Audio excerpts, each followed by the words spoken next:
muy buenos días a todos. Estamos el día de hoy para presenciar la mesa 4 de Lógica y Matemáticas. Vamos a empezar, tengo entendido que en primer turno empezará Viridiana Concha Ramos. ¿Es correcto? Correcto. Sí. Muy bien. Nada más ponerme de acuerdo. Entonces, tendríamos 25 minutos, un poquito para corregir lo del tiempo. No sé, Viridiana, si quieres ocupar ese tiempo completo o también ahí quieres incluir las participaciones. ¿Y cuánto tiempo entonces de estos 25 quieres que sea para tu exposición? Bueno, considero que con 20 minutos para la exposición y ya los 5 minutos para la ronda de preguntas. Perfecto. Entonces, iniciamos y te aviso 5 minutos antes de que terminen tus 5 minutos. Perdón, tus 20 minutos. Muy bien, gracias. Ok, Adelante. entonces voy a compartir pantalla. ¿Me pueden decir si se está viendo? Sí se ve. Muy bien, gracias. Hola, buenos días. Bueno, mi tema como ponente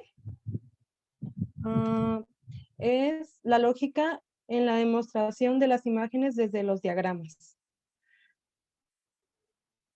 Bueno, como introducción,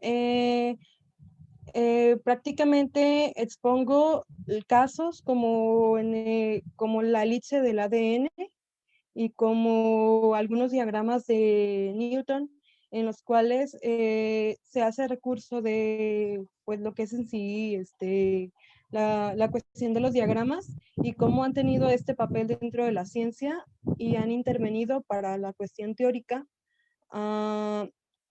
Y bueno, por aquí tenemos una cita que es de Luis Vega Riñón, un catedrático, que nos dice que si nos centramos en la geometría, los diagramas han mostrado también su relevancia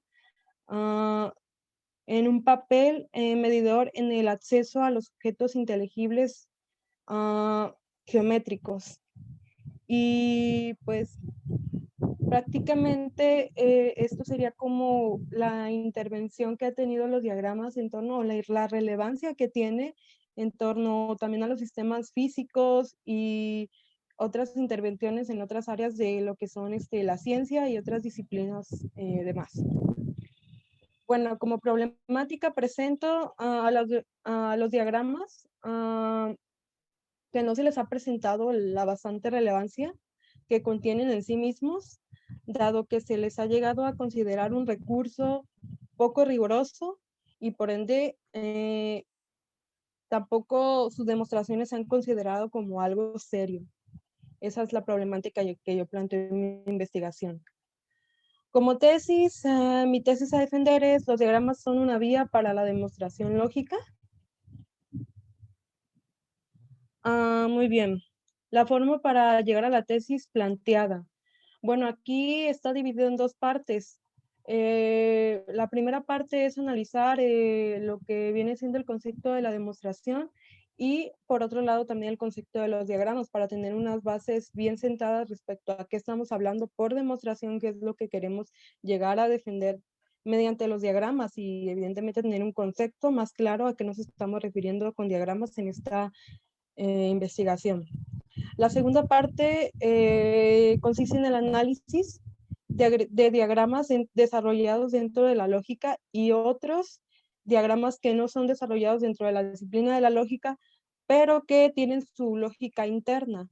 Quiere decir que los diagramas de otras disciplinas como las matemáticas, que son desarrollados en la astronomía y en otras áreas, como se ha mencionado, tienen una lógica para poder entenderse y leerse y comprenderlos.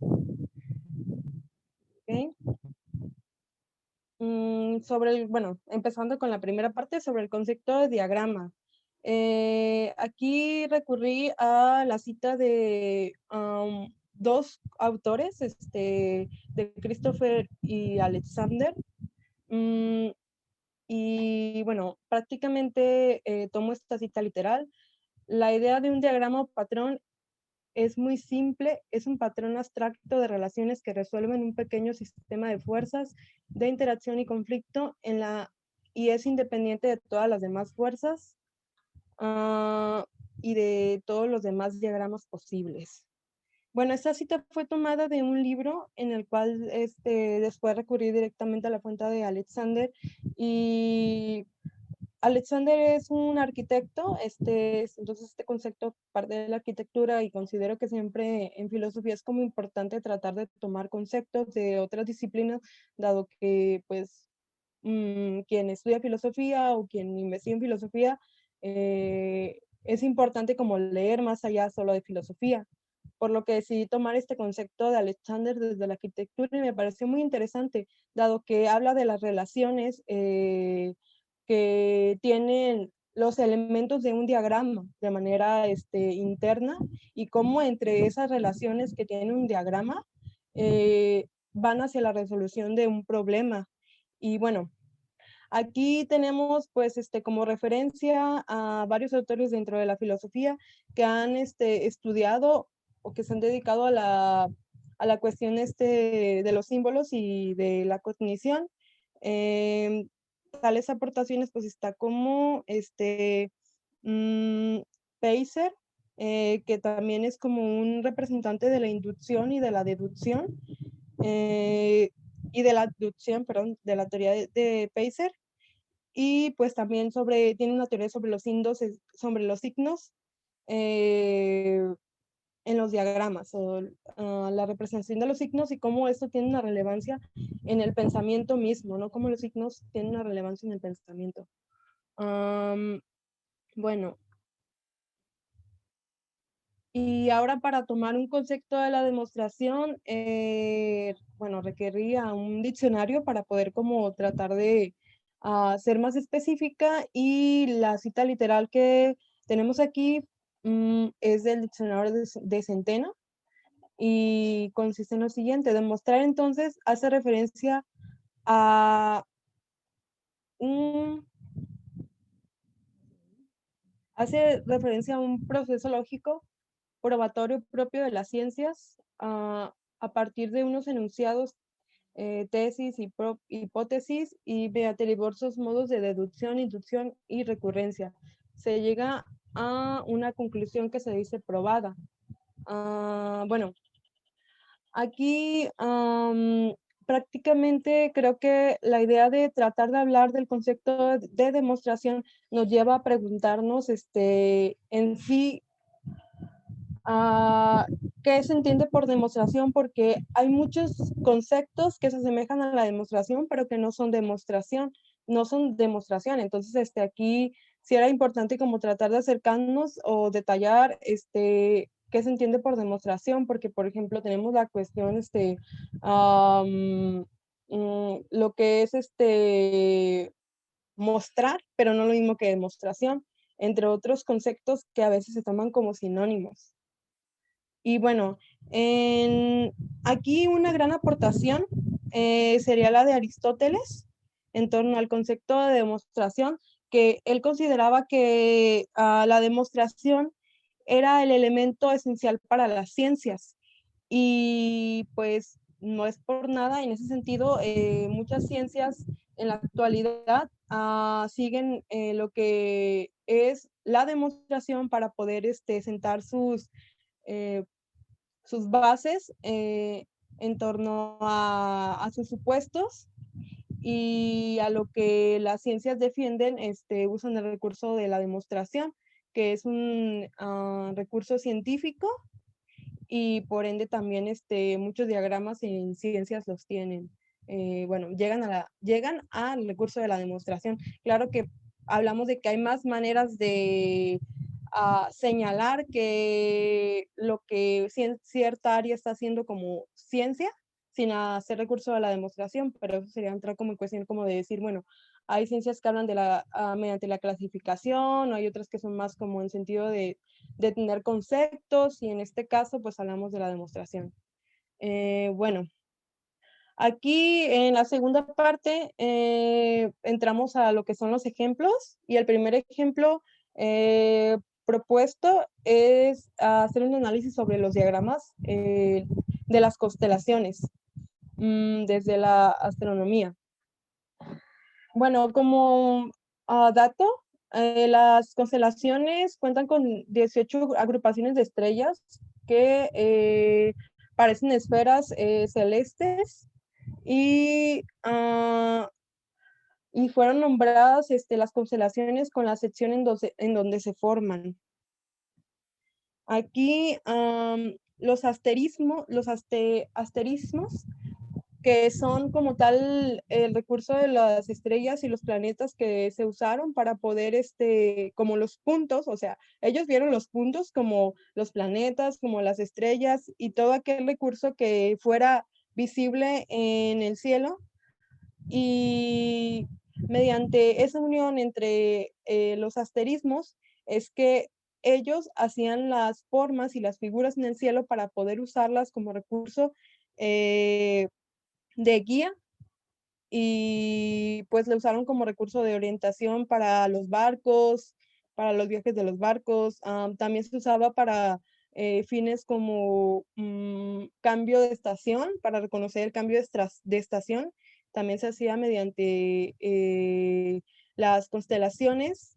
Y bueno, las líneas imaginarias, como ya lo mencioné, pues son las que usaban aislando los asterismos para poder llegar a tener una figura legible, la cual ellos reconocían el patrón, y cuando reconocían ese patrón, sabían en qué lugar estaban ubicados. Ahorita les mostraré lo que es un mapa de lo que se consideró la esfera celeste de las constelaciones, y que pues prácticamente las constelaciones eran los pedazos de lo que viene siendo el cielo, en los cuales se encontraban aquí. Podemos ver, por ejemplo, miren, aquí está el cielo y aquí tenemos un pedazo que es del cielo, que sería como la constelación, una fragmentación, y mediante esa fragmentación se encontraba la figura. Y aquí podíamos tener, no sé, desde lo que más brillaban, ya sean como los planetas, las estrellas.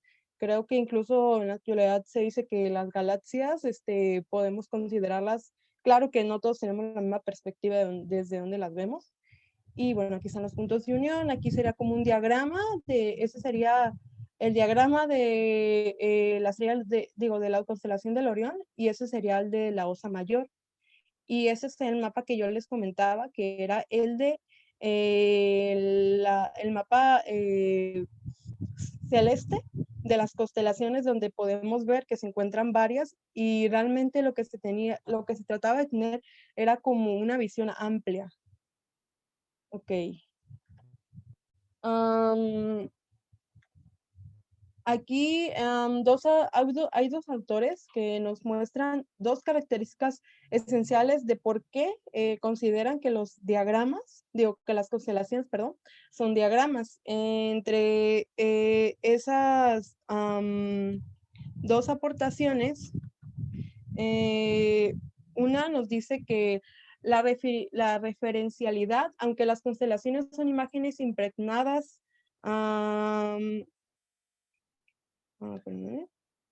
aunque las constelaciones son imágenes impregnadas por su cultura, presentan objetos reales, solo porque el diagrama en la constelación corresponde a algún objeto en el cielo, en alguna manera en que se puede funcionar, como medio de orientación. A diferencia de ciertas imágenes en el arte que son autorreferenciales, los diagramas son referenciales, signos que se refieren a otra cosa independientemente de que se refieren a otros objetos, pares o conceptos, objetos de conocimiento. Esa sería una de las dos características. La segunda es esta. Los signos, constelaciones, tienen un propósito al organizar el caos.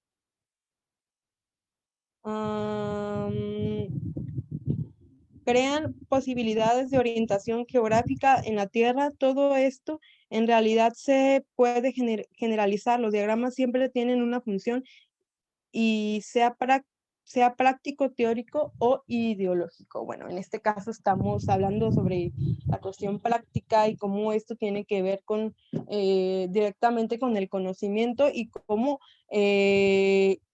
a través de la funcionalidad que tenían se generaban estos patrones y por ende había había un pensamiento lógico, había una manera de poder leerlos que también te tenía que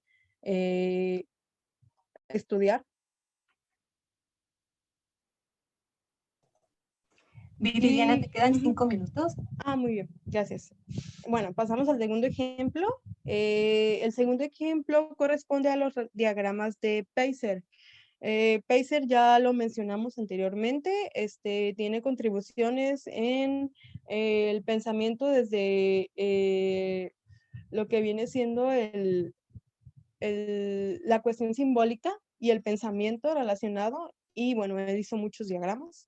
Entre ellos evolucionó, por así decirlo, bueno, más bien mejoró la estructura de Venn en ese sentido. Bueno, Peiser tiene lo que viene siendo, en este ejemplo tenemos la representación de algún S es P.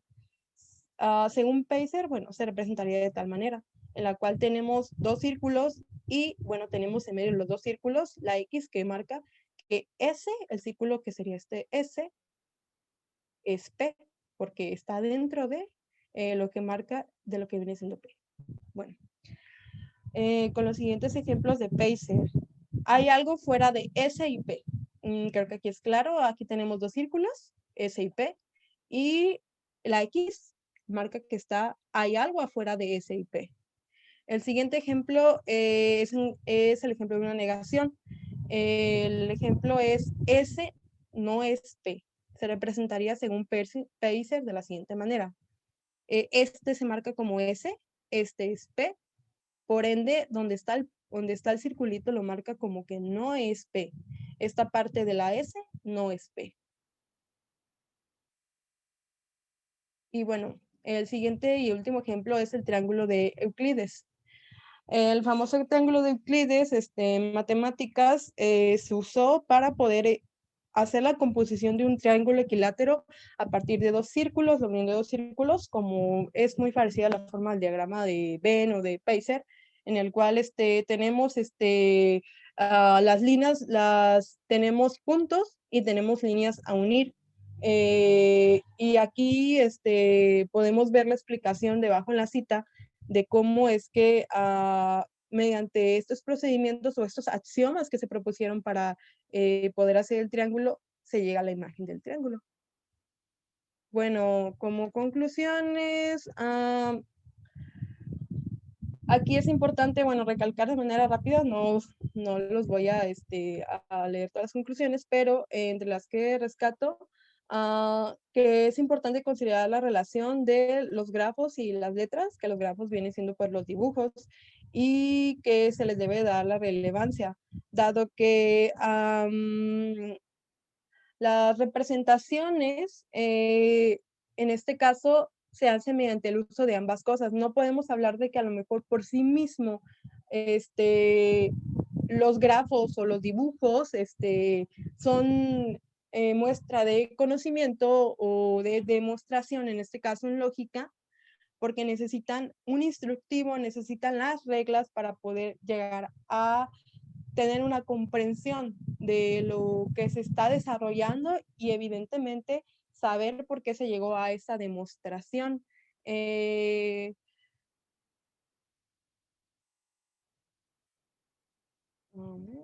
Perdón, es que no cambia. Bueno, los diagramas que no son de la lógica tienen su manera de explicarse, sus axiomas, sus principios, su manera en la que debe de darse a entender o cómo es que se relacionan, tomando nuevamente el concepto de Alexander, cómo es que las relaciones del patrón del diagrama de manera interna se relacionan y resuelven la problemática. Y bueno, me parece que aquí es importante darle, como conclusión última, un giro a la visión epistémica, y evidentemente también de las áreas, y demás áreas como en la lógica en este caso, sobre la integración de los diagramas y darle su relevancia. Ah, dado que como se ha mostrado, realmente tienen una intervención muy importante y pues es un recurso que a veces se hace menor o lo hacen menor para hacer pruebas de demostración y pues también como procedimientos para llegar a un resultado. Gracias. Muy bien, muchas gracias. Ahora podemos abrir unos momentitos para recibir comentarios, preguntas de quienes están aquí en Zoom o quienes estén en Facebook.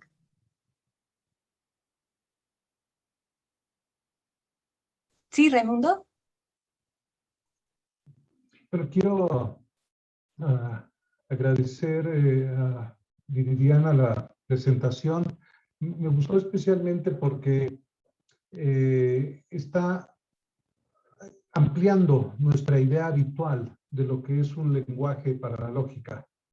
Y eso me parece muy importante, muy valioso. No conformarnos con los lenguajes que hemos tenido tradicionalmente, que son extremadamente defectuosos. El latín es muy mal lenguaje para hacer lógica, el griego es mal lenguaje, el inglés, el español, son malos lenguajes. Y creo que lo que estás proponiendo es tener en cuenta que hay lenguajes visuales, lenguajes abstractos, lenguajes diagramáticos, que ni siquiera tienen que ser visuales, que ayudan a expandir nuestra capacidad de analizar lógicamente algo, de hacer análisis de la estructura lógica. Y me gustó también que das ejemplos de otras disciplinas, como la arquitectura. No te quedas con una dieta pobre en ejemplos, como decía Wittgenstein, que había que evitar. Entonces, quisiera preguntarte si puedes aventurar alguna conjetura sobre cómo podemos hacer con respecto a los diagramas ese gran avance que tuvimos con respecto a los lenguajes naturales. Cuando dijimos, ya el latín, el griego, el francés dieron muchísimo, pero queremos un lenguaje más preciso. Y la gran época de la lógica empieza con una reforma del lenguaje, con la escritura de los conceptos, la conceptografía de Frege en 1879. Es la nueva época, es la lógica clásica, que va más allá de la antigua. ¿Ves algo así que podamos hacer? Porque igual que hay muchos lenguajes naturales, hay muchos idiomas, encontrar algo, un lenguaje común que pudiera servir por lo menos para una parte importante de todos esos lenguajes, fue muy difícil, nos tomó miles de años.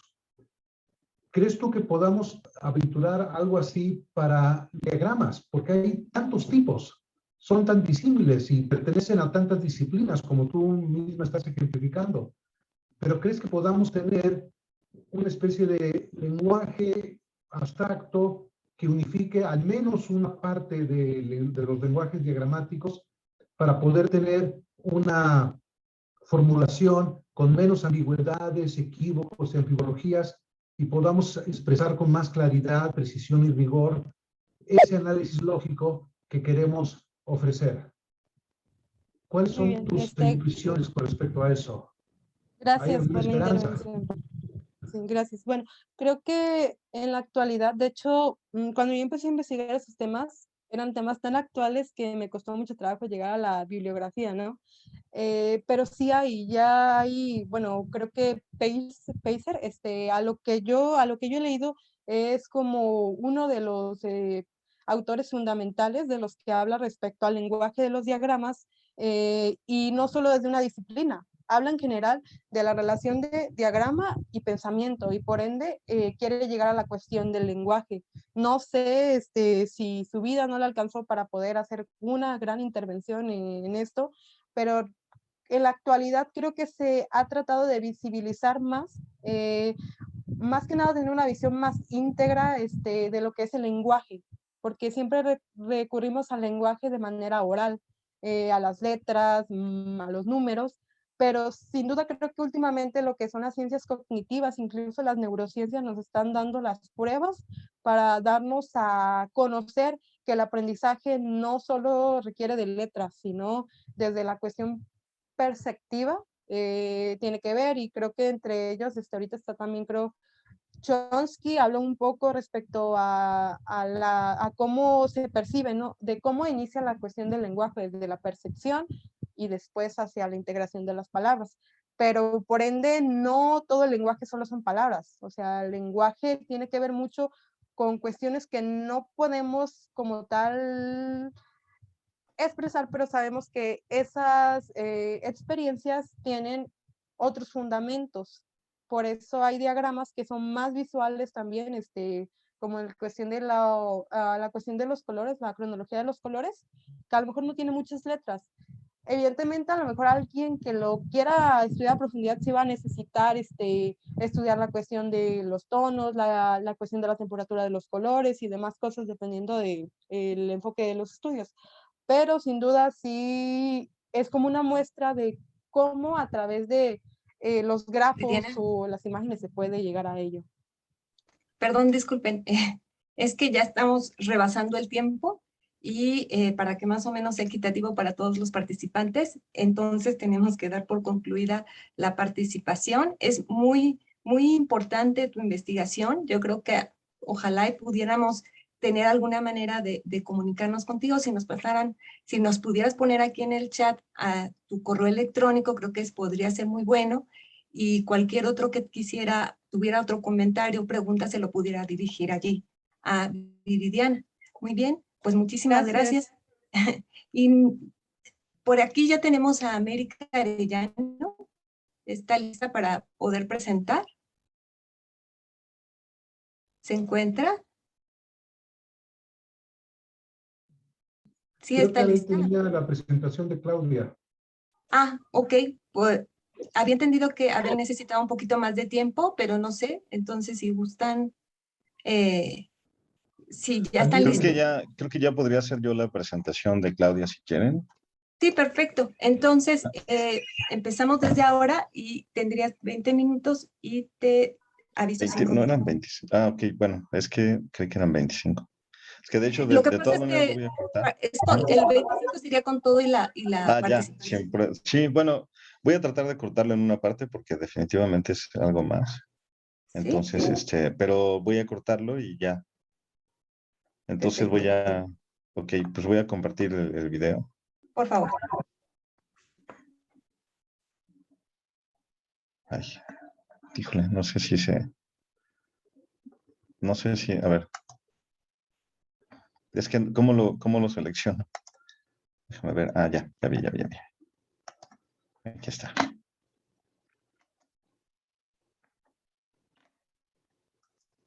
Hola, buenos días. Gracias por estar presentes en esta conferencia. El día de hoy voy a presentar el tema aplicación integrada de estrategias didácticas que a través de la metacognición promueven el pensamiento lógico matemático en estudiantes de 11 y 12 años. Pues es un trabajo conjunto con el doctor Hernández Ulloa, quien se hará cargo de la sección de preguntas y respuestas. El planteamiento de este trabajo se fundamenta básicamente en la evaluación planea, que sobre todo en el campo de las matemáticas, donde el 60% de los estudiantes mexicanos obtienen un nivel 1 de desempeño. ¿Qué quiere decir el nivel 1 de desempeño? Quiere decir que el logro es insuficiente, que no alcanzan a comprender los aprendizajes clave del currículum y esto pues refleja carencias fundamentales que dificultan el aprendizaje futuro. Entonces pues nos damos cuenta que son niveles de desempeño alarmantes en el aprovechamiento de las matemáticas. Y bueno, a partir de aquí es que trabajamos la justificación de este proyecto. Este proyecto pues también tiene una justificación internacional. La OCDE en 2010 propone un acuerdo de cooperación con México para mejorar la calidad de la educación de las escuelas mexicanas, hacer recomendaciones muy puntuales en cuanto al manejo y la enseñanza y aprendizaje de las matemáticas. A partir de aquí, la Secretaría de Educación toma el acuerdo sectorial 592, donde hace una articulación de los contenidos desde el preescolar, la primaria y la secundaria, lo cual vislumbra ya un trabajo articulado, un trabajo más organizado dentro de los logros de los aprendizajes. Y pues bueno, de aquí es que surgen las propuestas de la necesidad de plantear estrategias didácticas específicas que puedan permitir dar pautas preventivas, propositivas y correctivas desde el diseño de una instrucción de aprendizaje específica. Esto deja abierto un poco el campo a trabajar bajo nuevas perspectivas metodológicas dentro de la enseñanza de las matemáticas. Y bueno, de aquí es que retomamos la idea de trabajarlo pues desde la metacognición. Y bueno, dentro de los documentos que estuvimos analizando, pues está el documento de los aprendizajes clave para la educación integral, en el cual pues estuvimos analizando un poco si es que se contenía dentro de sí el concepto de metacognición, y honestamente pues nos quedó a deber, ya que se define solamente como el aprender a aprender, y ahí es donde termina su función de este proceso de pensamiento. Entonces, bueno, pues retomando el objetivo principal de la investigación, decidimos aplicar una propuesta didáctica que fuera accesible, que permitiera fomentar el pensamiento lógico-matemático a través de los procesos metacognitivos en estudiantes de 11 y 12 años. En función de esto, pues empezamos con la revisión teórica y nos encontramos con que podríamos trabajar en función de 4 categorías de análisis, desde la reflexión y resolución de problemas, obviamente desde el pensamiento metacognitivo, el pensamiento matemático y el aprendizaje colaborativo. Tomamos algunas perspectivas teóricas que nos ayudarían a ir dándole forma a este proyecto. En el pensamiento matemático, pues retomamos a Gerard Vergniaud. En la resolución de problemas, por supuesto que a George Polya y Alan Schoenfeld. En el aprendizaje colaborativo, estuvimos trabajando con investigaciones innovadoras como las de Neil Mercer, que estará trabajando también cuestiones de charla exploratoria que más adelante explicaremos. Y bueno, en la metacognición pues retomamos a John Froebel, Ariel Campirán y Mebarek Ikramansky, quienes estas dos últimas autoras pues hacen una propuesta de un modelo metacognitivo de enseñanza que se llama Improve, que será muy importante para el desarrollo de nuestra aplicación de estas estrategias. Cuando llegamos a la parte metodológica, pues decidimos hacer un análisis microgenético. En un estudio de caso tomamos 2 muestras, una sería de control, otra sería bajo la cual se estaría trabajando. Retomamos el modelo Improve, que es el que propone Mebarek y Ikramansky, y retomamos la charla exploratoria de Neil Mercer. Y junto con estas 2 herramientas es que hacemos un análisis narrativo de lo que los niños van conversando, de las aportaciones que van haciendo. Y bueno, debemos reconocer que no fue fácil, porque al principio pues estuvimos trabajando en función de una batería de fracciones y no quedaba clara del todo. Entonces, en el paso del trabajo de campo pues nos dimos cuenta que había que ser mucho más específicos y que había que ir por paso para poder trabajar con los niños. Entonces desarrollamos una secuencia didáctica que está inspirada en la heurística de George Polya, en la cual pues decidimos que se fuera fundamentada en 7 pasos. Primero haríamos una lectura en voz alta del problema, después una intervención voluntaria de algún estudiante para explicar el planteamiento en sus propias palabras, posteriormente una identificación de los datos con los que se contaba, después el planteamiento de operaciones y estrategias de resolución, posteriormente la ejecución del problema de manera individual o plasmada en papel, y después ya la puesta en común con las las diferentes técnicas, con las diferentes formas en cómo los niños iban a ir resolviendo el problema. Y algo muy importante que no podíamos dejar de lado, pues era hacer como una conclusión o un cierre para trabajar pues esta puesta en común y darle final. Esta básicamente es nuestra secuencia didáctica de todos los procesos. Cabe señalar que estuvimos trabajando únicamente problemas de fracciones, estuvimos enfocándolo a este aspecto de los problemas de fracciones en base a una recaudación de datos a través de audio, pues es que pudimos hacer una narrativa de los procesos que se iban viviendo en el aula. Y pues bueno, ya en la parte de análisis de datos, pues nos damos cuenta, esta es la primera batería que les mencionaba, que realmente era como más gráfica, era una batería de fracciones, pero fue de los primeros intentos fallidos, ya que pues se intentaba describir el problema y había ciertas confusiones dentro de las conversaciones de los niños. Decían, tenemos que circular la respuesta correcta, no, pero primero tienes que verificar qué fracción es, ahí dice de cuál línea se ve la misma cantidad de los sombreros del dibujo, y no alcanzaban a entender. La verdad es que fue un momento un poco complicado porque no estaba dando como el resultado que esperábamos o ni siquiera nos estaba dando para trabajar desde un análisis narrativo. Pero pues nos dimos cuenta que aquí había un problema fundamental, que era que los mismos niños no tenían bien armado el concepto de entero. Entonces, bueno, sí alcanzamos a ver algunas cuestiones que dentro del modelo Improve se analizan, como por ejemplo los conocimientos previos. Los niños dicen, ya habíamos visto algo parecido, sí, se trata como de los brincos de las ranitas, hablando un poco como de las representaciones en una recta numérica, pero existía mucha confusión. Esto hacía necesario que hubiera un cambio de técnica y que pudiéramos asegurarnos que ya hubiera conocimientos previos. Y al darnos cuenta que no tenían el concepto de entero pues muy fijo, pues nos dimos un poco a la tarea de trabajar sobre el concepto del entero. Después de algunas intervenciones trabajando en el concepto del entero, encontramos que era más fácil pues trabajar desde la formulación de problemas, que además iba a ser mucho más enriquecedor en cuestión de la argumentación de los niños. Entonces uno de los problemas que estuvimos trabajando con ellos fue por ejemplo María se ha gastado 1/3 de dinero que le han dado sus abuelos por un libro de aventuras y también se ha gastado 1/9 del dinero en chuches. ¿Qué fracción de su paga se ha gastado María? Y entonces vemos primero que hay una interpretación errónea por parte de algunos estudiantes, pero que es corregida por los demás.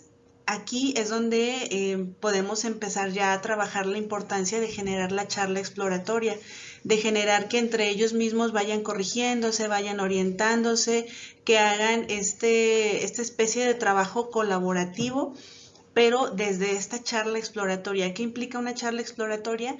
Que el docente vaya guiando, vaya orientando un poco hacia dónde quiere que se vayan los planteamientos, pero no necesariamente que les dé toda la información.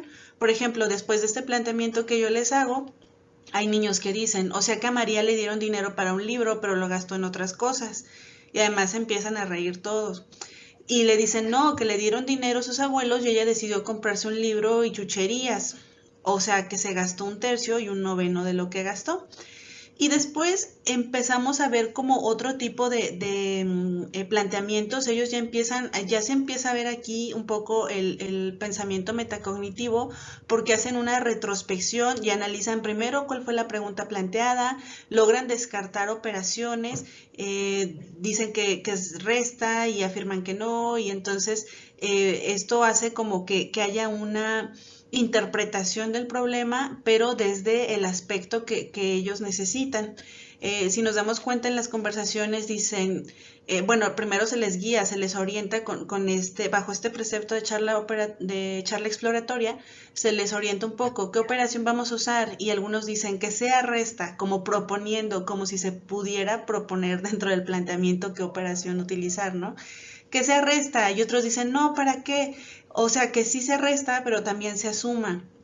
Y entonces les dicen, pero suma para saber cuánto gastó, y luego, no, la resta, es que la pregunta es, qué fracción se gastó, no cuánto le quedó. Entonces hacen retrospección, revisan cuál es la pregunta y van descartando, porque dicen entonces la resta no es una opción, van descartando las posibilidades de operaciones. No, la resta no se puede. Y otros dicen, yo digo que sumemos, yo también. Vale dice que suma. Y entonces otra vez la orientación del docente, suma. ¿Por qué? A ver, bueno, pues porque, y empiezan a dar razones de por qué es que consideran que es suma.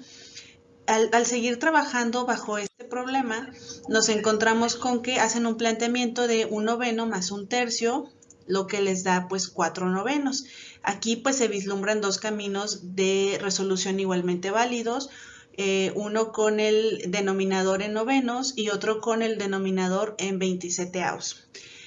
Y pues bueno, aquí hay niños que dicen yo tengo esto y alguien más les da una razón. Los 27avos que fueron los que más problema causaron y alguien les dice no, es que si lo simplificas le sacas tercia y son 4/9. Entonces aquí ya podemos ver cómo es que ellos están haciendo uso de conocimientos anteriores, cuestiones como simplificar o como hacer equivalencia de fracciones que en un principio pues no se tenían, pero pues el conocimiento está ahí. Estamos hablando de niños de 6º grado que al momento de estar trabajando aquí debieron ya haber pasado por equivalencia de fracciones que se ve más o menos entre 3º, 4º de primaria.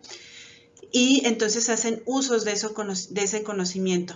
Dentro de este trabajo nos damos cuenta que hay un hallazgo de revisión en la hoja de trabajo. Aquí esta personita pues no lo platica, no hace una expresión verbal de cómo trabaja, pero al momento de revisar los trabajos pues nos damos cuenta que esta persona hace una descripción gráfica de lo que está trabajando. Ella dibuja dibuja el tercio y dibuja los 4/9 bajo el entendido que son fracciones equivalentes y pues se da cuenta de cuánto gastó. Entonces, de esta manera, dibuja el tercio y dibuja el noveno, entonces hace como el rellenado de las fracciones y se da cuenta que son 4/9 y está resolviendo el problema correctamente, pero pues a través de la representación gráfica. Entonces, a partir de aquí, desde esta primera revisión, pues nos damos a la tarea de seguir poniendo mucha atención. Es una persona que por su personalidad pues no suele hablar demasiado, pero resolvía correctamente los problemas y además de una forma muy diferente a como los demás lo estaban resolviendo. Vuelvo a esta parte donde había una confusión en cuanto a los dos resultados que se habían planteado. Entonces alguien dice, pero también pueden ser 27avos y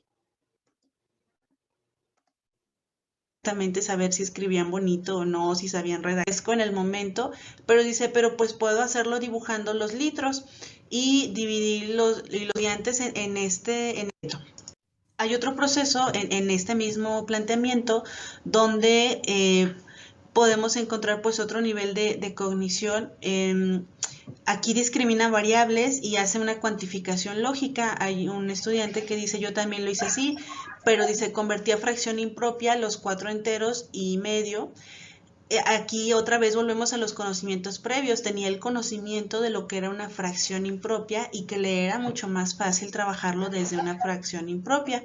Dice, me dio 9 medios, los convertí y me dio 18 cuartos, los convertí y me dio 36 octavos y ya nada más los repartí en los frascos y ya. Entonces esta persona alcanzaba a tener la noción de que los enteros tenían la posibilidad de convertirse en octavos. Y pues hace toda este proceso de dividirlos, de convertirlos, entiende también la equivalencia de fracciones, los incorpora a su nuevo aprendizaje y se esfuerza por darle una secuencia lógica tanto al planteamiento como a la argumentación. Y bueno, finalmente hay otro razonamiento que es que nos lleva al pensamiento formal. Un estudiante que dice, yo dije primero son 4 litros y cada litro tiene 8 octavos, entonces 4 por 8 son 32 y luego los repartí los 32 entre 3, pero ya me fijé que me faltó un medio. y pregunta, ¿lo puedo corregir? Y entonces se le dice que sí, y le dicen, no, entonces no son 32 octavos, son 36 porque me faltaba un cuarto del medio litro, 36 entre 3 son 12, entonces son 12 frascos y no sobra ninguno. Aquí él ya hace todo el proceso de convertir a fracciones, de hacer esta equivalencia, lo hace en su cabeza y realmente ya lo está pensando, lo está trabajando desde el pensamiento formal, resuelve los problemas usando la evidencia lógica empírica, y pues esta es una de las características que se le atribuye al pensamiento formal desde las aportaciones de Commons. En conclusión, encontramos 3 niveles de cognición dentro del proceso metacognitivo, que es el concreto, el abstracto y el formal. Es necesario que se revise con mayor detenimiento los aspectos específicos de la didáctica, porque bueno, enfocado principalmente a que sea una propuesta didáctica para que la puedan trabajar los profesores de la escuela mexicana, se entiende la didáctica como un doble sentido, que es desde el proceso de enseñanza, pero también desde el desarrollo de los materiales y de técnicas que inviten a la reflexión metacognitiva. La idea de este trabajo es que aporte las bases que sean utilizadas para un posterior estudio que busque explorar con mayor detenimiento las posibilidades operatorias para la construcción de naciones de fracciones y cómo estrategias metacognitivas pues puedan ser potenciadas. Su aporte principal pues consiste en que se combina el modelo Improve con la charla exploratoria para hacer un análisis narrativo de lo mismo. Aunque en la realidad en el aula pues probablemente el profesor no se vaya hasta hacer un análisis narrativo, pero las herramientas de modelo Improve más la charla exploratoria le darán mucho aporte en función del trabajo colaborativo y facilitará los procesos de aprendizaje. Y pues bueno, también contribuye un poco al análisis de la concepción de la didáctica, no solo desde la idea de ejecutarla en la clase, sino desde la idea del diseño de herramientas y de la orientación que requiere una vez que se está haciendo la ejecución de clases. Es importante que para implementar un modelo como este o trabajar desde una pedagogía metacognitiva se considere la naturaleza de cada grupo, cuáles son sus conocimientos previos, si es necesario regresarse en conceptos, cuáles son sus características sociales, biológicas y culturales, qué conceptos sí pueden entender, qué conceptos aún no. Es adaptar todos los planteamientos de problemas a la naturaleza del grupo. Desde el trabajo de las pedagogías metacognitivas, pues está la alternativa de enseñanza eficaz que promueve un desarrollo cognitivo del estudiante, procesos sistematizados con pautas rutinarias, porque esta secuencia didáctica que les mostramos después ya fue aprendida por los estudiantes, entonces cuando se les planteaba un problema, ellos decían, ok, pero primero en voz alta. Y luego por ahí alguien decía, yo lo digo en mis palabras, es el siguiente paso, yo lo digo en mis palabras. Entonces ya lo tenían aprendido y no es que fuera como una especie de receta de cocina, sino más bien era como una sistematización de pasos que eran necesarios para poder lograr este razonamiento metacognitivo. Buscamos también que se generen estándares de competencia mundial. Por eso, pues básicamente por eso es que... Bueno, creo que ya puedo dejar de... Sí, adelante, adelante. Sí, pues... creo que alguien detuvo mi video. Pero bueno, ya está. Creo que ya podemos dejarlo ahí. En general, creo que la presentación, que ya nada más eran las conclusiones un poco más abundando sobre lo que estaba, pero creo que se alcanza a entender más o menos cuál era el planteamiento y la propuesta. Entonces, no sé si haya preguntas y si quieran alguna cuestión o... Sí, algún comentario de lo que estamos aquí. Y también encargarte, Abel, si fuera posible que nos compartieras el correo electrónico de Claudia, por si no nos da mucho tiempo. Ok, pues sí. Y que ella pueda recibir otros comentarios también, por favor. Sí, perfecto. Sí, Raimundo, por favor. Me fascinó porque hasta donde yo alcanzo a ver, la lógica es metatórica. Saber lógica no es pensar bien, sino saber qué es pensar bien. Y habemos profesores de lógica que pensamos muy mal. Pero igual hay entrenadores que fallan penaltis. Entonces, es un nivel superior. Me llamó la atención el paso 4 de la secuencia didáctica porque es básicamente el planteamiento estratégico. Entonces, ustedes están hablando de desarrollar técnicas metacognitivas, o como yo le diría, maneras de ser más inteligentes, de volvernos más inteligentes. Entonces, quisiera saber si han pensado o tienen alguna propuesta de cómo estimular la habilidad de hacer estrategias explícitas para resolver problemas. Por ejemplo, si puede ayudar que tengan lenguajes lógicos adicionales que funcionen como metalenguaje. Creo que dieron el ejemplo de los diagramas y Viviana estaría muy contenta con eso para el manejo de fracciones. Pero también hablaron sobre ciertos procesos rutinarios, ciertas metodologías de secuencias que se pueden aprender para poder internalizar esos mecanismos. Entonces, ¿tienen algunas propuestas ya para volvernos más inteligentes a todos? Creo que eso es demasiado pedir, querido Raimundo, pero, o sea, la idea central es simplemente quizá darles la palabra a los niños. Eso es muy importante para entender cómo están comprendiendo las cosas. Y de repente te das cuenta que ellos mismos van esclareciendo la forma en que entienden el problema y entre ellos se retroalimentan. Yo creo que esa parte es una parte que, bueno, mucho se ha dicho de esto del aprendizaje colaborativo y etcétera, pero ya puesto en la práctica, pues implica, pues, darte el tiempo, darles la atención, ¿no? Y un poco, a mí me parece muy interesante, me recuerda el trabajo de Eleanor Duckworth, me parece, de Harvard, una mujer que ha trabajado mucho sobre la forma en que los niños, bueno, más bien no solo los niños, sino los jóvenes que están estudiando ciencias se entienden. Y entonces, yo creo que la parte que me parece que nos puede hacer más inteligentes es tratar de entender al otro cómo entiende las cosas, que él mismo se lo explique y luego que podamos compartirlo para que entre varios lo puedan entender, ¿no? Lo que me salté fue un ejemplo en donde también otra vez hay quienes utilizan estrategias concretas. Había que llenar frascos y hay alguien que dibuja todos los frascos y divide como las cantidades, o sea, es algo así, pues bueno, una estrategia muy concreta, muy infantil, muy sencilla, y de repente hay otro que está realmente manejando fracciones impropias, ¿no? Y las puede manejar y las mueve. Entonces, esta combinación de estrategias abstractas y concretas realmente iluminan mucho el problema y hacen a todos entender en el fondo lo que está pasando. Yo creo que no estamos acostumbrados a trabajar tan en equipo. Yo creo que eso sería también algo valioso. Escuchar al otro, como, bueno, tú sí lo haces, querido Raimundo, pero yo creo que escuchar al otro, entenderlo y preguntar para que el otro se esclarezca y esclarezca a los demás, esa sería como para mí la estrategia central, ¿no? Entonces, por ahí iría más bien la estrategia didáctica que creo que a mí me parece que hay que promover. Pero Muchas siempre a gracias. través de una socialización.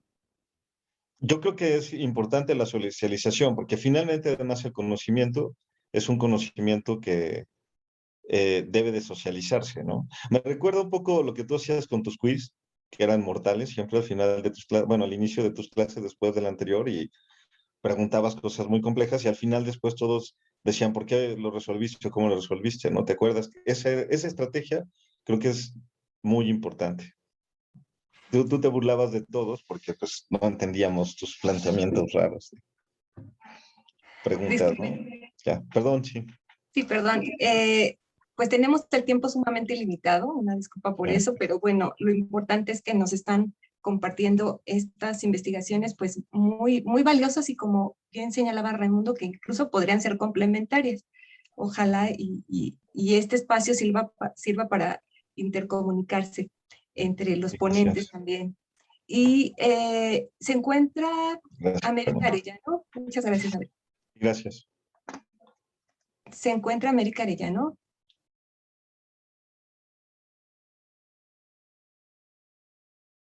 No se encuentra, no se conectó entonces.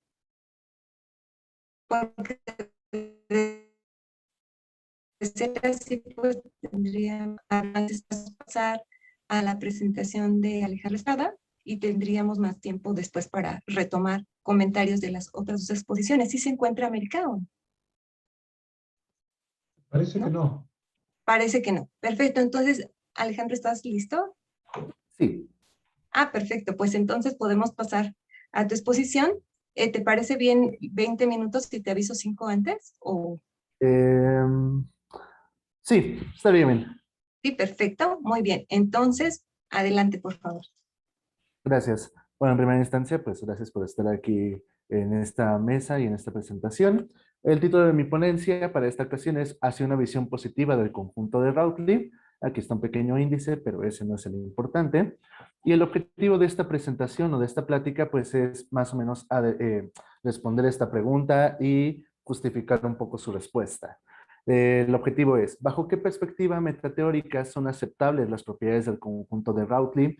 Y la respuesta a esta pregunta es, la teoría de conjuntos ingenua basada en DKQ, que es un sistema de lógica relevantista y paraconsistente, y es la teoría donde podemos probar la existencia del conjunto de Rautli, es su propia metateoría. O sea, esta teoría de conjuntos ingenua basada en esta lógica es su propia metateoría. Puede darse a sí misma sus propios modelos de interpretación. De ahí que la perspectiva metateórica, donde son aceptables las propiedades del conjunto de Rautli, es propiamente esta teoría.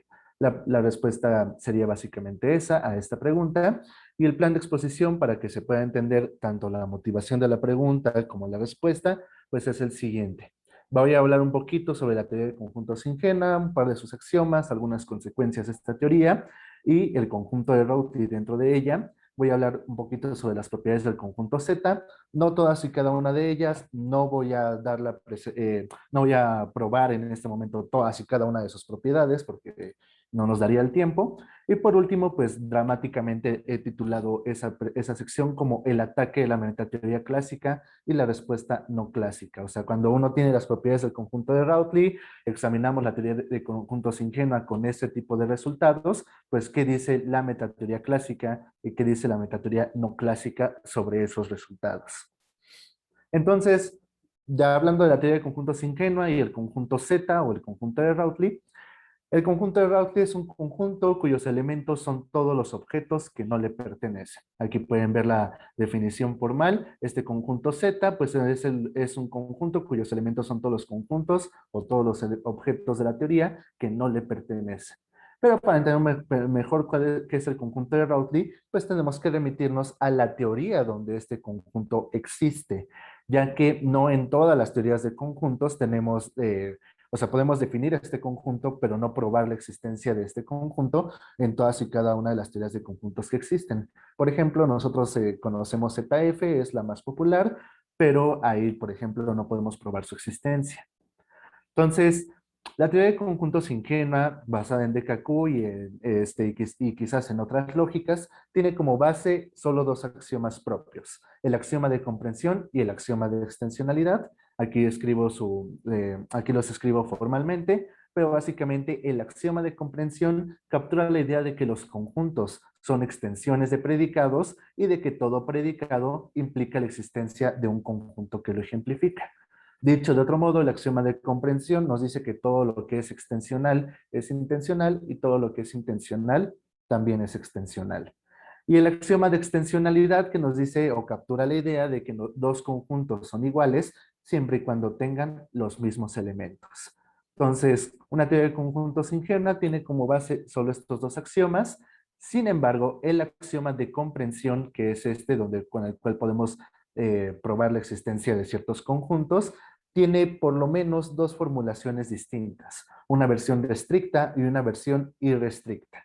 La versión restricta dice, ok, en este axioma donde dices hay un conjunto tal que tal que sus elementos son todos aquellos que cumplan con esta fórmula, bueno, en esa fórmula, ahí Y, el conjunto del que estás hablando, esa variable no puede estar libre. Y el axioma de comprensión irrestricto, pues básicamente quita esta restricción y dice, no, ahí en esta formulación de la que tú estás hablando sobre tu conjunto, esa variable Y sí puede estar libre y puedes cuantificar sobre ella.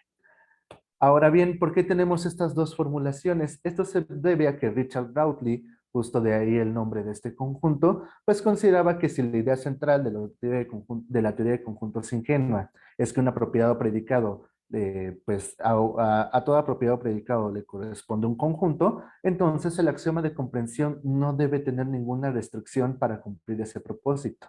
Entonces aquí está la cita de Richard Rowley de su libro Ultralogic as Universal, que es donde prueba la existencia de este conjunto. Dice, las apelaciones al uso ordinario sin restricciones de comprensión en la formación de conjuntos son persuasivas. Bueno, hay una argumentación detrás para ello, porque reflejan el hecho de que la formación de conjuntos no está limitada por ninguna restricción en absoluta. Toda condición, ya sea intencional, paradójica o la que sea, determina un conjunto a través de un principio de comprensión, de que tenemos la versión irrestricta. Y claro, tenemos consecuencias distintas. Por ejemplo, podemos probar con el axioma restricto la existencia del conjunto de Russell, este conjunto cuyos elementos son todos aquellos conjuntos que no se pertenecen a sí mismos. Si se dan cuenta aquí donde está AX en la prueba, pues la Y no, es no está como variable libre en esa formulación. Y, por ejemplo, podemos probar incluso la paradoja de Russell o podemos probar que nuestra teoría de conjuntos ingenua es una teoría inconsistente porque podemos implicar una contradicción o tener como teorema una contradicción, que es que este conjunto de Russell se pertenece y no se pertenece a sí mismo.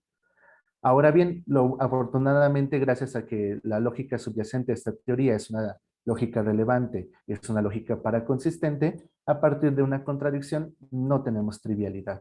Entonces, nuestra teoría será inconsistente, pero no trivial. Ahora bien, ¿qué pasa? La existencia del conjunto de Rowley requiere el axioma de comprensión irrestricto. Aquí podemos ver en el paso 2 como Y ya está como variable libre en la formulación, y podemos cuantificar sobre ella y obtener que haya un conjunto tal que sus elementos son todos aquellos que no son sus elementos.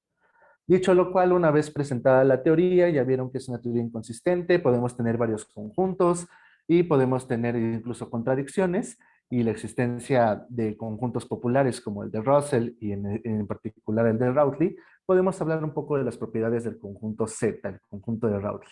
Entonces tenemos las siguientes definiciones para que pueda ser clara las siguientes pruebas.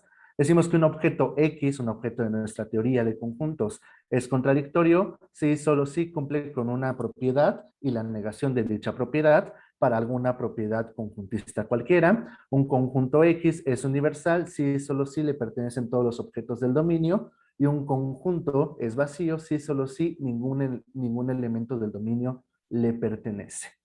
Entonces, el conjunto de Rowley tiene, entre otras, no podemos aquí probar todas, ni podemos ahondar en todas, pero entre entre las que he decidido recuperar para esta presentación, pues están las siguientes. Es un conjunto universal, o sea, el conjunto de Rowley tiene a todos los objetos pertenecen al conjunto de Rowley.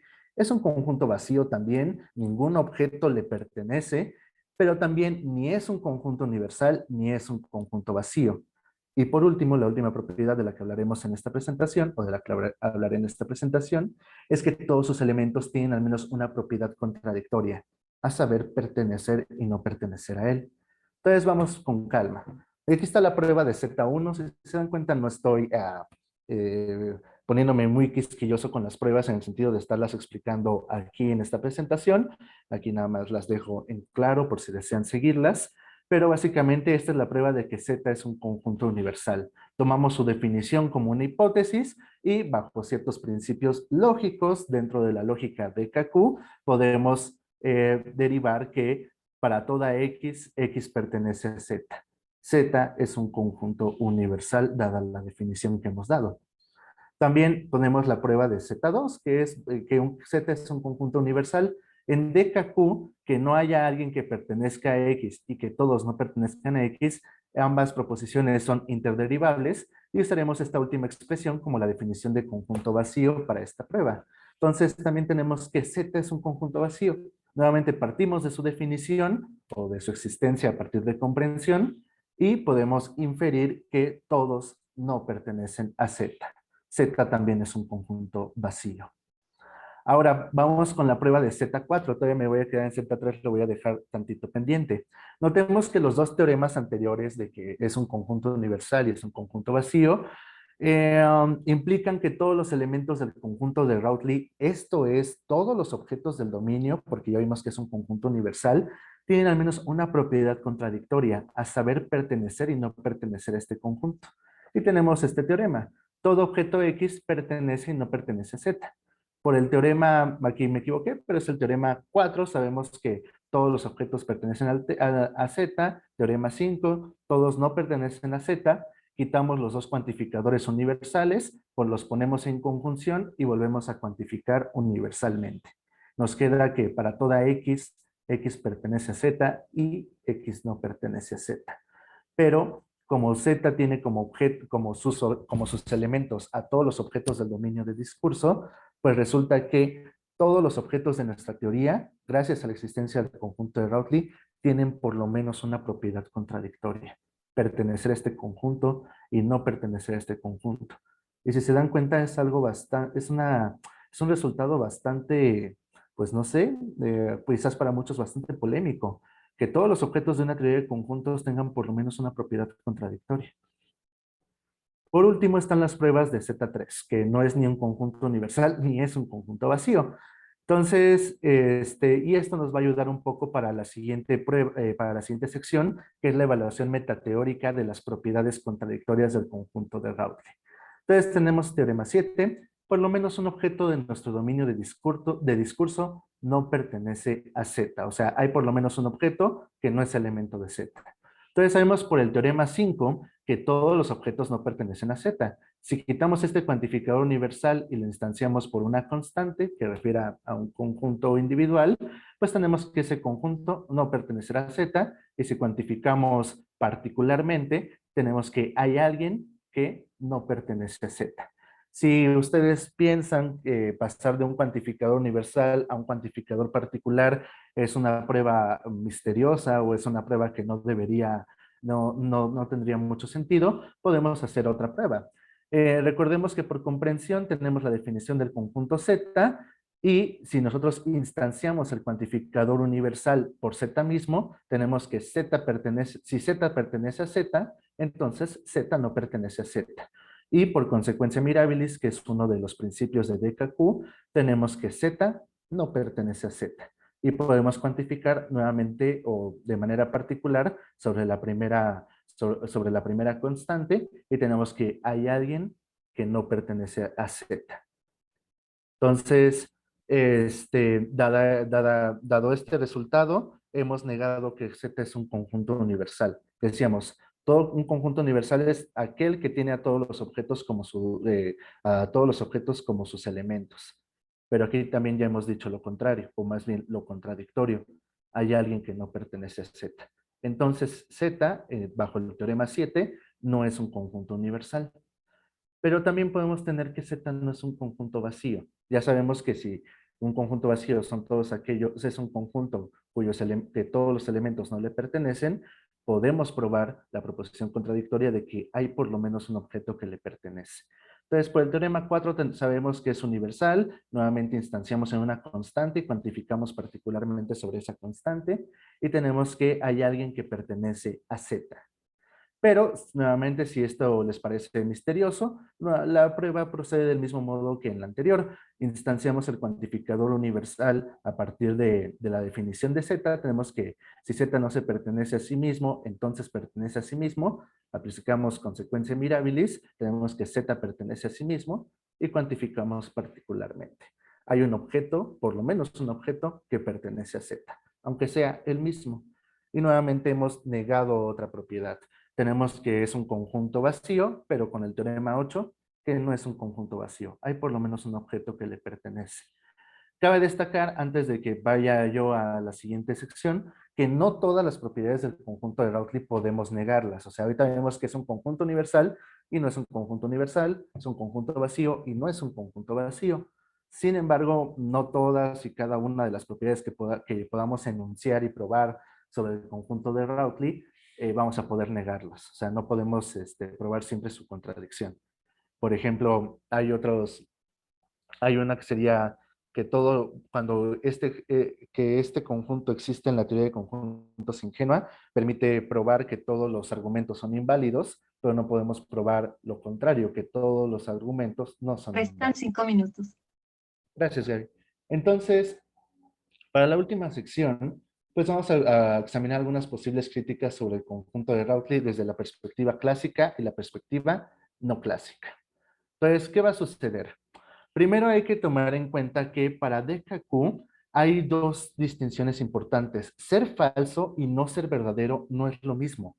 O sea, cuando nosotros vamos a evaluar una fórmula en DKQ, tenemos por lo menos 3 evaluaciones distintas. Que A sea verdadera, pero no falsa, que una fórmula sea verdadera y también falsa, y que una fórmula sea solo falsa, o sea, que sea falsa, pero no verdadera. De ahí que formalizamos distintas estas dos nociones. Cuando hablamos de que una fórmula es falsa, simplemente la negamos. Pero cuando hablamos de que una fórmula no es verdadera, esto quiere decir que solamente es falsa, lo vamos a formalizar de este modo.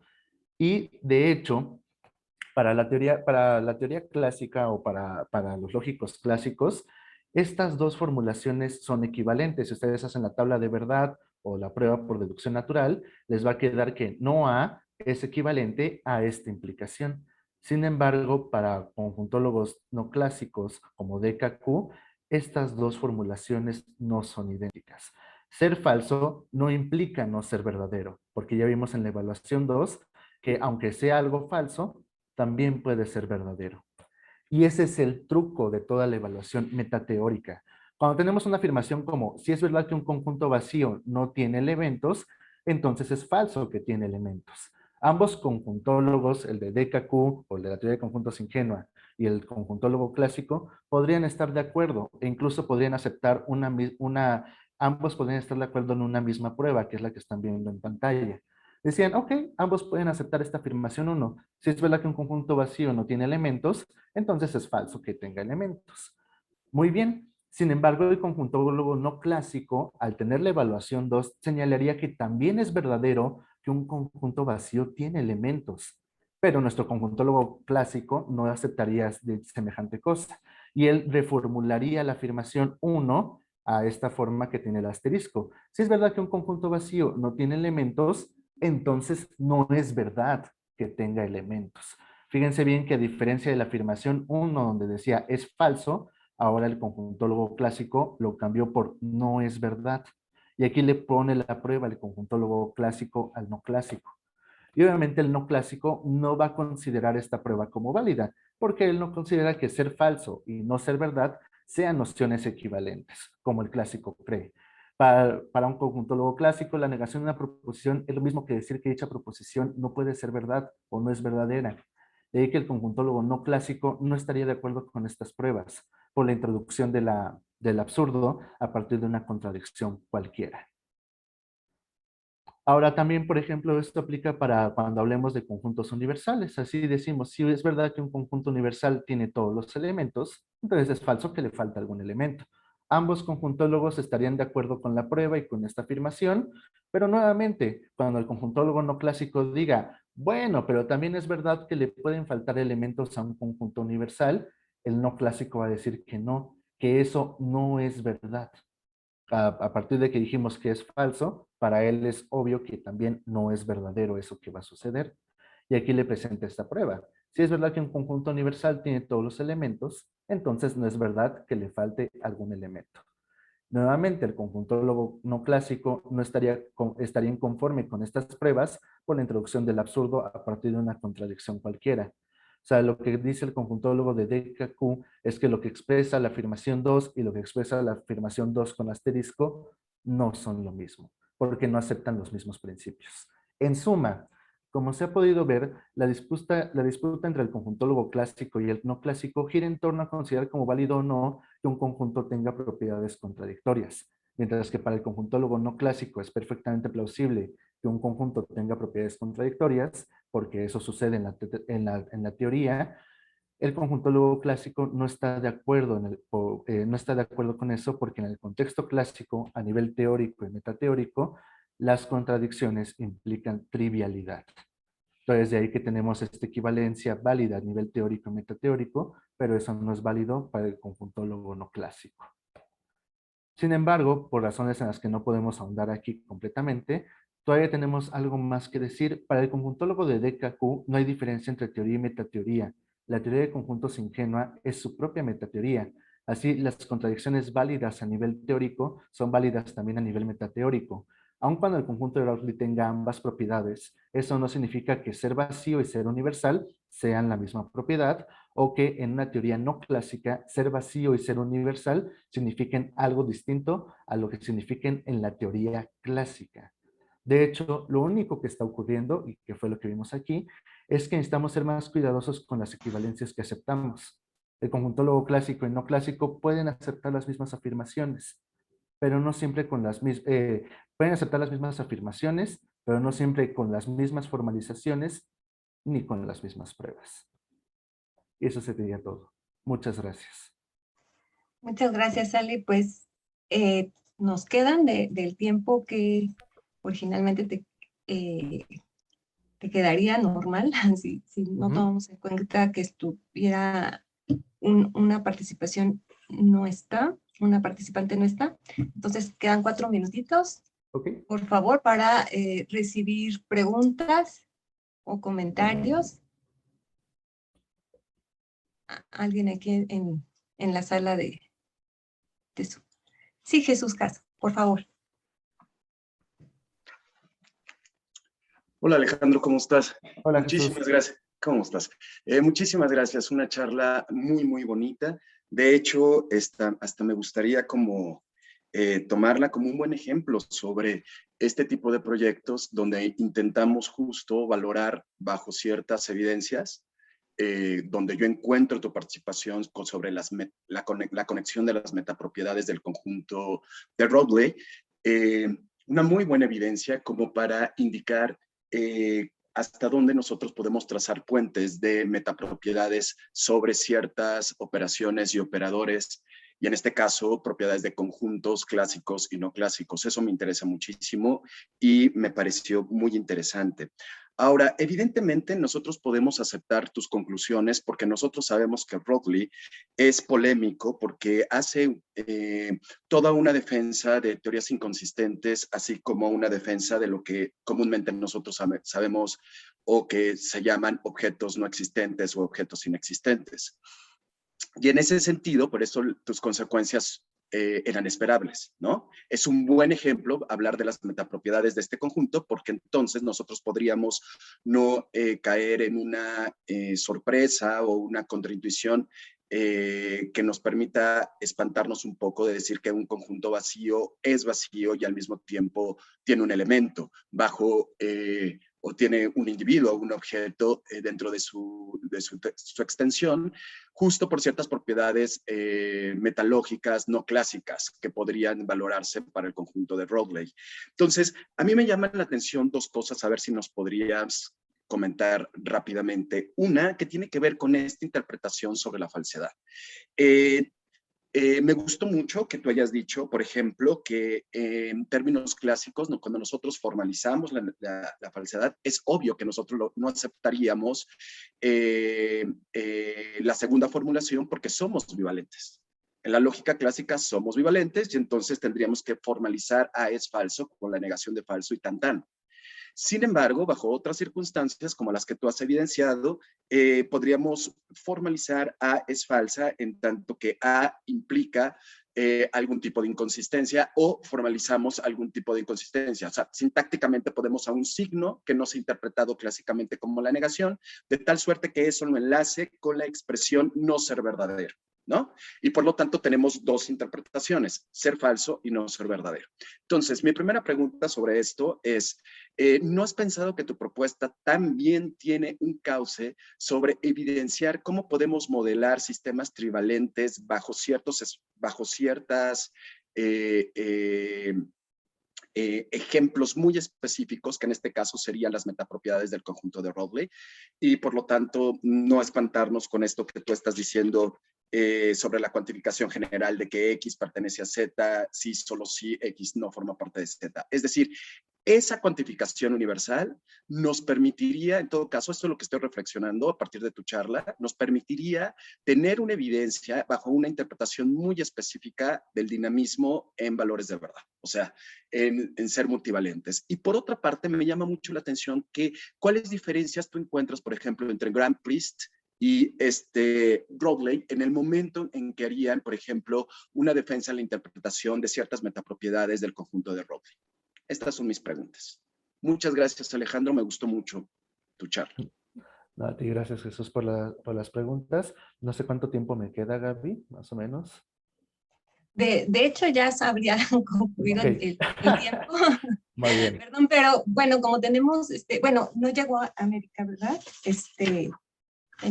¿Verdad? Entonces podemos extendernos un poquito más. Entonces yo te daría unos 3 minutitos para que respondieras a la pregunta de Jesús y después abramos otra ronda para retomar las 3 exposiciones. Okay. Adelante, Ale. Entonces, voy con la primera que me costó un poquito de trabajo entender, si no, ahorita ahorita lo volvemos a discutir. Sí, justo cuando hablamos de metateoría, muchas veces pensamos que vamos a hacer cosas muy, muy locas y no sé, pero realmente no, mucho de esto a veces es simplemente evaluar, o sea, a veces cómo evaluamos nuestras fórmulas. Y justo desde, desde FDE hasta lógicas relevantes que tienen, que satisfacen contradicciones, pues sí mínimo tienen estas 3 interpretaciones, ¿no? Que puede ser verdadero, falso y verdadero y falso. Y hacen esta distinción de decir, ok, aquí es solo verdadero, es decir, cuando decimos que una fórmula es solo verdadera, es que no puede ser falsa. Tú no puedes decir que ahí está la falsedad. Cuando decimos que una fórmula solo es falsa, es que ahí no puede estar la verdad y tenemos que una fórmula es verdadera y falsa. Y ya algunos tienen el cuarto valor, que es ni verdadero ni falso. Entonces, sí, justo ahí es cuando se traza esta distinción. Para los clásicos, cuando decimos, es que esta fórmula es falsa, lo que están diciendo más bien es, esta fórmula es solo falsa. No puedes decir que sea verdadera. De ahí que podemos equiparar la negación de A con esta implicación de decir, ok, si A fuera el caso, eso es absurdo. Porque ya dijimos que es falsa, y si fuera verdadera, eso es absurdo. Entonces, esa sería una forma diferente de ver la cuestión, o sea, de que hay cosas que solo son falsas, solo verdaderas, y cosas que pueden tener ambas interpretaciones. Y si no, muchas lógicas relevantistas, claro, tienen modelos de interpretación un poco complicados de repente porque tienen mundos imposibles, pero casi todas de ellas tienen estas 3 propiedades. Bueno, estas 3 formas de evaluar una fórmula. O sea, son de FDE hasta la lógica clásica, son infinitas lógicas que pueden tener pueden tener este modelo de interpretación. O sea, sería muy difícil decirte exactamente cuáles sí, cuáles no. Son infinitas. Puedes definir infinitos sistemas a partir de ello. De la segunda pregunta, esta es interesante. Graham Priest no le gusta el conjunto de Rowley.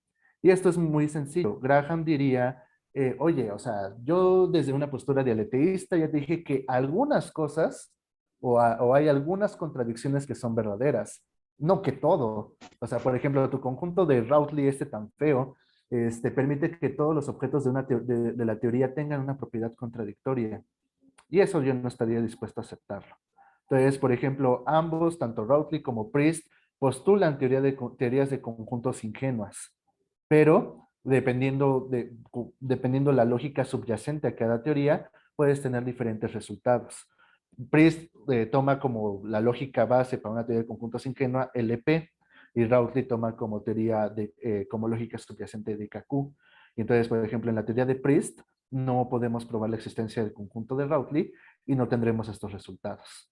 Tenemos otros resultados, tenemos la recaptura de la teoría clásica de conjuntos en la teoría de Priest y también la teoría de Rowley, pero no existen todos los objetos. O sea, no son mutuamente extensionales. Tienen distintos objetos entre estas teorías.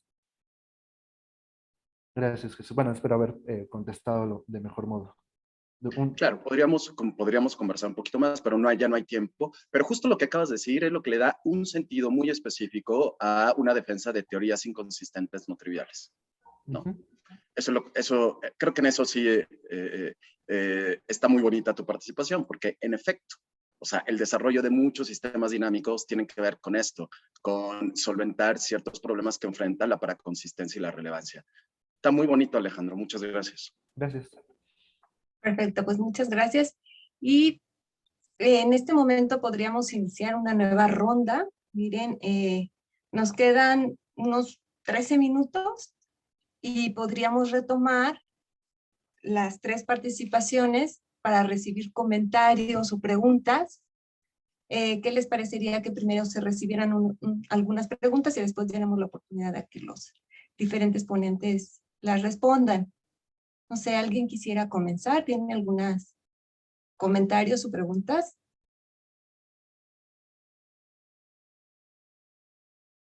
Sí, Raimundo, por favor.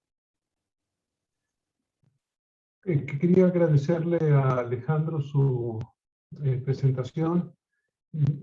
Me gustó mucho que estás extendiendo nuestra ontología sobre lo que podemos aplicar la lógica. Normalmente pensamos objetos contradictorios están más allá del entendimiento, están más allá de la lógica, no los podemos usar. Y en esta presentación que haces tú de Z, como que estás viendo hasta qué punto puede ser legítimo manejar eso, si tiene una metateoría que pueda ser coherente, si te entendí bien. Pero no nada más basta con que sea coherente internamente, tiene que ser coherente con las intenciones de la lógica que la produjo. Entonces, eso me preocupa y quisiera que nos dijeras un poquito más sobre ello. La razón es que clásicamente podemos decir que el conjunto de Russell, como el barbero, no existe. Pues no hay problema, simplemente no hay tal cosa.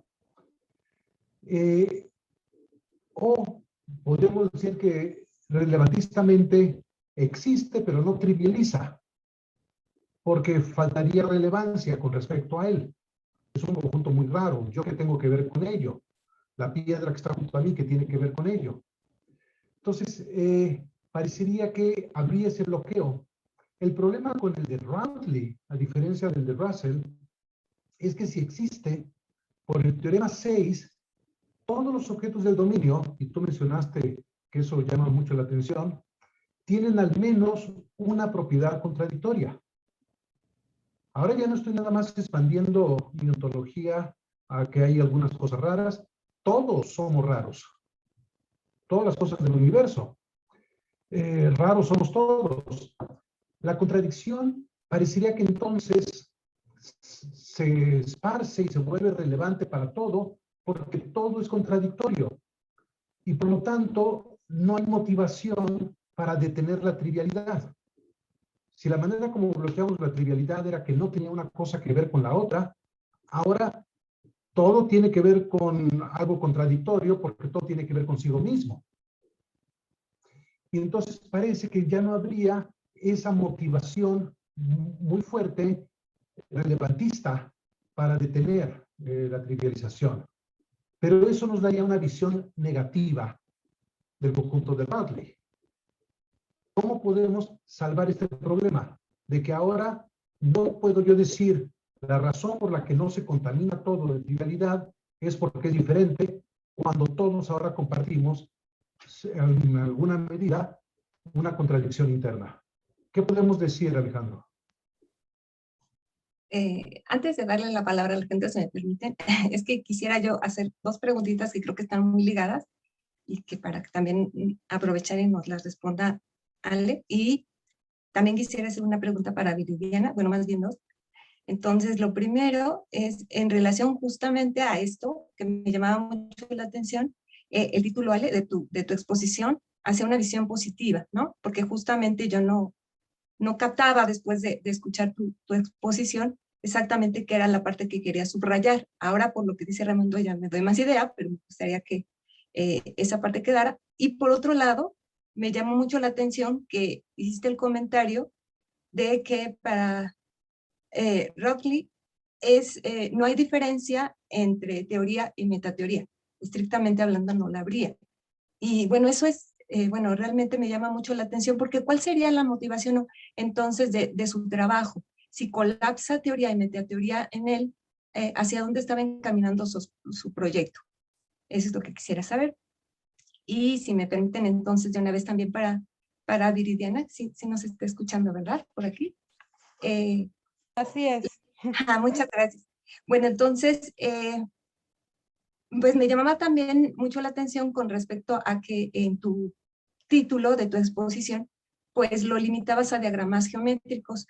Y en realidad de la exposición lo haces pues, de una manera muy amplia, lo cual me parece muy agradable, muy bueno, tu preocupación sobre la diagramación en general y no solamente hacia los diagramas en geometría. Pero entonces, acá mi duda era en relación a qué es lo que, la intuición que estás buscando. Si en realidad estás preocupada por las inferencias o si más bien estás preocupada por entender los diagramas como instrumentos de análisis. Eso es lo que me parecía, porque creo que cuando lo abres tanto, es muy interesante porque te estás metiendo en la lógica de la diagramación, pero entonces no sé si todavía sea pertinente pensar que tu preocupación está sobre el plano inferencial y a lo mejor es más sobre el tipo de análisis herramienta de análisis que nos puede proveer los diagramas. Y por otra parte te quería poner como un reto y la idea es, me gustaría mucho escuchar lo que tú has estado trabajando en relación de lo que nos presentó de pedagogía metacognitiva. Y si tú ubicas que dentro del trabajo que ellos plantean, bueno, Claudia y Abel, ¿qué lugar cobraría precisamente la diagramación? Nada más era lo que quería plantear y pues, ¿quién quiere empezar a responder? Y no sé si alguien más quisiera hacer alguna otra pregunta también para irlo tomando en consideración. ¿Podría terminar Ale, entonces? Y después le damos el espacio a Virginia. Ok. ¿Fue la última? Ok, gracias. Entonces son 3 preguntas. Voy a tratar de... Mi Pikachu está sonando. Permítanme un ratito. Listo. Porque me distrae. Entonces, conforme a la pregunta de Raimundo de, bueno, mira, ahora tenemos una propagación de contradicciones mucho mayor a la que uno quisiera esperar, por ejemplo, con el conjunto de Russell. O, por ejemplo, lo pienso de este modo, por ejemplo, cuando tenemos una contradicción y tenemos, por ejemplo, explosión, pues ya podemos extender un montón de contradicciones, o sea, podemos derivar infinitas contradicciones. Y aquí algo muy interesante que pasó es que, no, tú no tienes aquí explosión. No, en esta teoría de conjuntos ingenua basada en DKQ, tú no tienes explosión y aún así la propagación de contradicciones es gigante, o sea, todo el universo de discurso, o sea, todos los objetos de tu teoría, y si los consideras que son objetos infinitos, pues tienes una infinidad de contradicciones sin explosión. Ahora, ¿qué dirían algunos teóricos? O cómo podemos o sea, dirían, eso tiene sentido desde la perspectiva de la teoría y de la metateoría, puedes tú justificar que haya esos resultados, incluso resultados todavía un poquito también polémicos, como que todo argumento es inválido. Bueno, aquí no vimos la prueba, pero podemos probar eso, que todo argumento es inválido con la existencia del conjunto de Rautlich. Oye, pero ¿y eso lo podemos evitar? ¿No lo podemos evitar? La respuesta sería, sí la puedes evitar si te cambias de teoría o si cambias de lógica. O sea, si tú cambias los axiomas de tu teoría, por ejemplo, aquí teníamos un axioma de comprensión irrestricto. Si tú te cambias a un axioma de comprensión restricto, ya no puedes probar la existencia del conjunto de Rautlich aparentemente, porque parece ser que sí, pero esa es una prueba un poquito distinta. Pero por el momento parece ser que si tú te movieras el axioma de comprensión a la versión restricta, ya no puedes tú tener la existencia de este conjunto ni estas consecuencias. O si te cambias de lógica, o bien vas a tener resultados todavía más controversiales, o puedes restringir los resultados y los teoremas que sean válidos y ya no poder obtenerlo. Entonces, esa sería la respuesta. O sea, si uno no quisiera estos resultados, habría que cambiar los fundamentos de la teoría, o sea, cambiar o los axiomas o la lógica subyacente, pero para algunos teóricos basta con que con que estos resultados existan dentro de la teoría de conjuntos ingenua basada en DKQ y desde una perspectiva metateórica, o sea, que podemos dar una justificación metateórica adecuada para que sean válidos. O sea, ellos dirían, bueno, si a ti no te parecen, no te gustan, bueno, lo lamento, pero esos son los resultados que tenemos y tienen su justificación. ¿Qué consecuencias tenga eso para las matemáticas, para nuestra comprensión de los conjuntos, para nuestra ontología? Bueno, habrá que pensar sobre ello. Pero mientras tanto es un resultado que, por así decirlo, tenemos que aprender a vivir con él. A menos que algunos teóricos digan no, y vamos a cambiar lo que está pasando con la teoría de conjuntos ingenua. Entonces, eso sería un punto. Quisiera nada más agregar que por qué se escoge DKQ o por qué tenemos DKQ y no o lógicas más fuertes o menos fuertes, que también va un poco con la pregunta de Gaby. ¿Por qué Rautely tiene DKQ para esta teoría de conjuntos ingenua y no LP o otras lógicas relevantes y para consistentes? Básicamente porque Rautely dice, con DKQ nuestra teoría es lo suficientemente fuerte y lo suficientemente débil. Es lo suficientemente fuerte para probar los teoremas necesarios que debe requerir una teoría de conjuntos. O sea, tenemos los resultados elementales que toda teoría de conjuntos debería tener, pero no es lo suficientemente fuerte, o bueno, es lo suficientemente débil para no llegar a la trivialidad. Sistemas más fuertes no hemos probado que sean triviales o no, pero DKQ ya hemos probado, bueno, lo probó Restal por los 90. Con DKQ nosotros sabemos que no es una lógica trivial y que, dado un principio de comprensión, nosotros podemos tener los resultados de la teoría de conjuntos de que uno considera necesarios para nuestra teoría, para las motivaciones de esta teoría matemática, pero sin llegar a la trivialidad pese a la existencia de este conjunto. Entonces, sería un poco, y respondiendo también a la pregunta de Gaby de por qué Rautely consideraba eso, pues ellos los dialeteístas tienen como esta visión ontológica de que la jerarquía de los conjuntos, la de jerarquía ZF, no es realmente, no nos está diciendo algo que, estamos hablando de algo que no son conjuntos. O sea, ellos su intuición filosófica o ontológica de qué es un conjunto es que son extensiones de predicados. Y la jerarquía de conjuntos no cumple ese requisito. Entonces hay que colapsar. Vamos a quitar los lenguajes, la jerarquía de lenguajes de Tarski, vamos a quitar la jerarquía de conjuntos y vamos a quitar esta distinción de teoría y metateoría. Todo está en un mismo nivel. De ahí que teorías de conjuntos ingenuas como DKQ, con DKQ pueden darse su propia teoría de modelos, de su propia teoría de pruebas. O sea, son lo suficientemente poderosas para darse su propia metateoría o para borrar esta distinción. Entonces,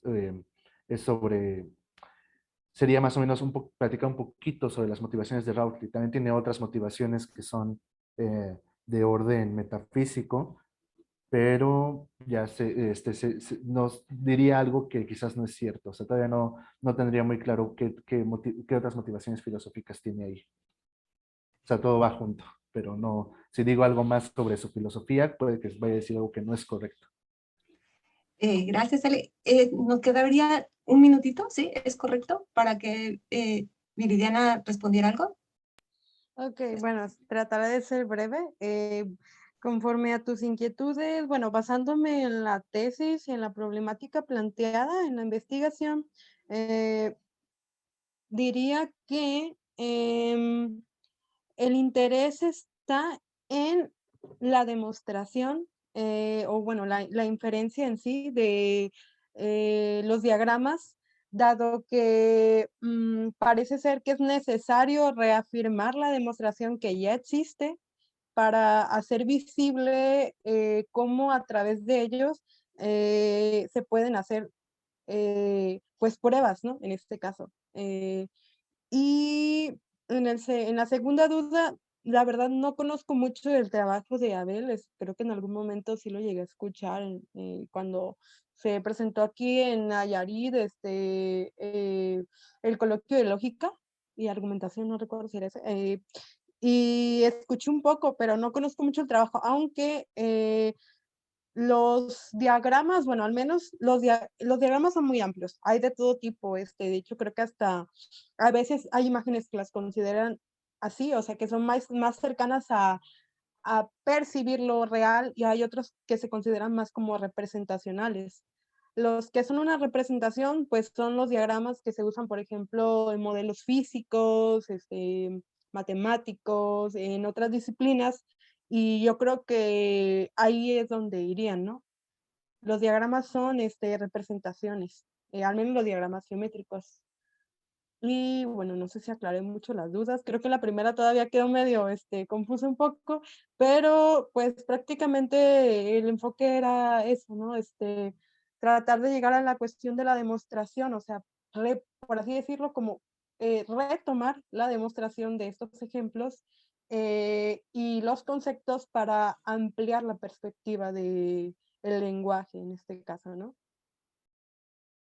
Muchas gracias, Viridiana. Comprendí un poco mejor tu motivación y era lo que quería, en realidad. Muchas gracias. Pues muchas gracias a todos por su asistencia, su participación. Los invitamos a que se conecten también para la siguiente mesa, que es a las 4 de la tarde, la mesa 5, de lógica y pluralismo. Creo que podemos cerrar, ¿verdad? Aunque fue todo muy de carrerita y así está organizado los espacios, pero bueno, yo creo que lo suficiente para entrar en conversación y están los correos electrónicos por si quieren seguir mandando sus comentarios a los ponentes. Muchas gracias y nos vemos en la tarde. Hasta luego. Gracias, hasta luego. Gracias por el espacio.